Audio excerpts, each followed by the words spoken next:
Senator, could you tell us, I mean, much as the president raised some of these concerns that the PRC may be getting way too much money, 10% in addition to all the other ones that they will get here, but I don't see figures associated with all of these funds because here it talks about fees as may be determined from time to time by the National Assembly. There isn't any particular figure here yet. So what then was suggested? Is the president saying remove the entire 10% or reduce it or what? Mr. President is saying that you have all these other sources of funding. If you have all these sources of funding, for you to take 10% of the entire money which you generate, in addition to this, is unreasonable. Let me draw attention, for instance, to the contents of the Petroleum Equalization Fund, the source of funding of the Petroleum Equalization Fund. It says that the source of funding of Petroleum Equalization Fund is A, by way of 5% fuel levy in respect of all fuel sold and distributed within the Federation, which shall be charged subject to approval of the minister. That's number one.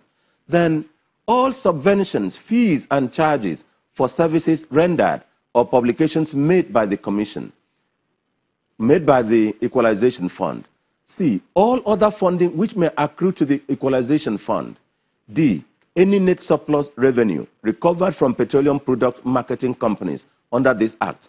E, such sums as may be provided for the purpose of Equalization Fund by the federal government. Mr. President is saying, if you have all these other sources of funding and then you still take 5% for the Equalization Fund and 10% for the economic, that it leaves almost nothing for all the local governments in the country. It leaves almost not much for the state governments to share. It leaves not much to be given to the federal government. If you, as one agency, producing only or regulating only one of the sources of earnings for the country, is taking this amount of money. Ordinarily, almost all the agencies in the country, they are provided with the National Assembly budgets for them. Under the Fiscal Responsibility Act, all the agencies or parastatals or government-owned enterprises, the National Assembly budgets for them.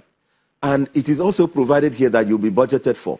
But for you to have 10% for the Commission and then 5% for the Equalization Fund, not to talk of other monies that are provided, other percentages given or taken or appropriated by other agencies for their purposes, that it is not appropriate for the country, and it is unreasonable. And so, Mr. President is withholding assent to this. All right, distinguished Senator, assuming without conceding that stakeholders do understand the concerns of the president, but if we take a step back and listen to what they say, that look, they've gone 17 years, they've been looking at this, trying to see what they can do to improve the sector. Because we also, I mean, everyone wants the success of that sector. But what then does the president suggest such that we could have a PIGB that will ensure that the sector thrives? Is he saying take it all away, take just 2%, or what exactly? Because is it as a result of those concerns then we don't sign the bill entirely? Is the bill totally bad? No, the bill is not totally bad. I remember that I think this bill was introduced sometimes in 2002, 2003 or so, when I was in the House of Representatives. And we had concerns on it. We couldn't pass it as at 2003. We had concerns on it when it was reintroduced in 2004, 2007. There were issues that were of great concern. And it was passed by the House, but it wasn't concurred by the Senate. In 2007, 2011, there were the issues of host communities. And in 2011 to 2015, when I was in the Senate, there were all different issues. There were not at that time issues that related to the funding. And all those other issues were addressed to the satisfaction of the stakeholders. But this other one has introduced elements which were, and of course those ones were directly sponsored by the executive. This bill has introduced elements which are a little different or which may not have been considered or thought to be serious at that time when it was. But it is now very serious when you consider the coming into force of the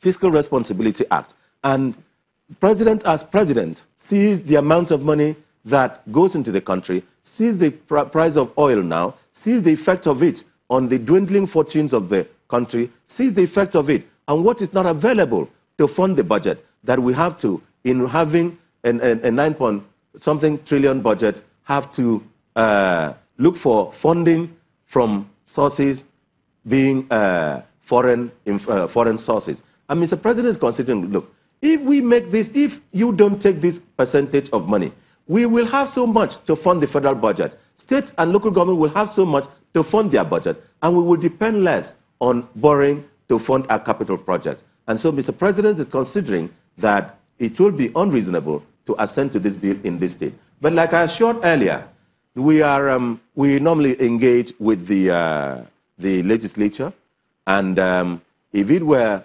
possible at that time, what normally happens is that when these are raised, the clerk, like I raised and informed the members of the Nigerian Bar Station in my presentation on the 27th, that is just Monday this week, that we normally have these back-channel discussions where some agreement or some reservations are made. And most times, it is Speaker Dogara that sometimes sits with the legal team of the presidency, I lead the legislative team, and the Speaker and the concerned officers of the Senate and the House of Representatives. We normally look at this and then arrive at something. I know that this process has started, and it will be addressed in a manner that is acceptable to the public.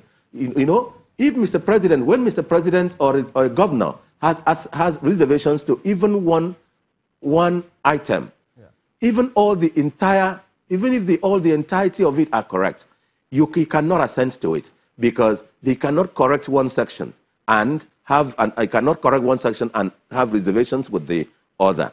It is only when it is correct all that the executive, the president or the governor, can assent, because he cannot have reservations to only a clause or some clauses of the bill. It is either all goes or all stops. All right, Mr. Rawal, we'll come to you in just a moment, because having listened to him, so I believe stakeholders would have seen that there is a political component to getting this bill passed, which we'll get your response to that in just a moment. Don't go away.